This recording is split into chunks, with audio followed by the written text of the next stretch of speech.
Daniel Félix Rakutsen, dit Dan B. Il n'a rien d'un athlète, il n'a rien d'un coureur de fond, même si le physique incite à le supposer dès le prime abord. Deux petits yeux malicieux enfoncés dans une face à la Churchill que supporte un corps massif et carré quoique trapu d'un demi de mêlée de rugby. Le tout terminé par des bras courts et des jambes courtes et arquées. Ah oui, les jambes sont arquées. C'est un marcheur qui n'a pas peur des grandes randonnées par monts et vaux. Il marche par foulées régulières, le dos voûté, penché en avant, la tête rentrée dans les épaules, sûr et assuré d'avoir tout donné du meilleur de lui-même pour la postérité. Cet homme n'a pas écrit, et pourtant, dès qu'il a en main son vieux Nicormat, son objectif aussitôt fixé et vissé consiste à ramener des photos de pleine focale, des photos qui parlent à l'histoire, des photos qui parlent pour l'histoire.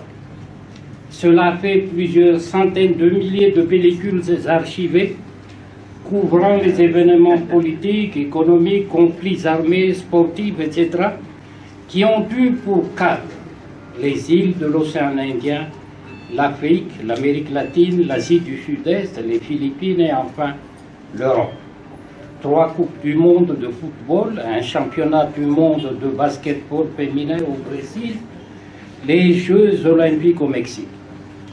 Pour ce qui concerne Madagascar, c'est tout un pan entier de son histoire contemporaine qu'il a tour à tour vécu ou fixé sur objectif. Entre autres événements, les dernières années de la période coloniale, les événements de 1947 qu'il vécut à l'âge de 14 ans, le temps de la loi cadre dite de la loi Gaston Defferre, le socialiste en 1950, le voyage du général de Gaulle pour le référendum de 1958, la proclamation de la République malgache du 14 octobre 1958 et celle de l'indépendance le 26 juin 1960. Et enfin, toute la période de Tirana du général Ramadan, l'assassinat monté de toutes pièces de Ratsimana, l'arrivée de Ratsir ainsi que celle d'Albert Zaf à Valumana et la crise actuelle que chevauche Andry Rajoelina. C'était à l'époque de la transition. Cet homme qui n'a jamais été riche comme Latimer Rangers, encore moins d'être gratifié de l'ordre national de la République parce qu'il n'en avait nul besoin, et plutôt riche d'avoir, par son œuvre inestimable, construit un mémorial pour son pays. Ça, ça n'est pas Tanzanie, en toute humilité.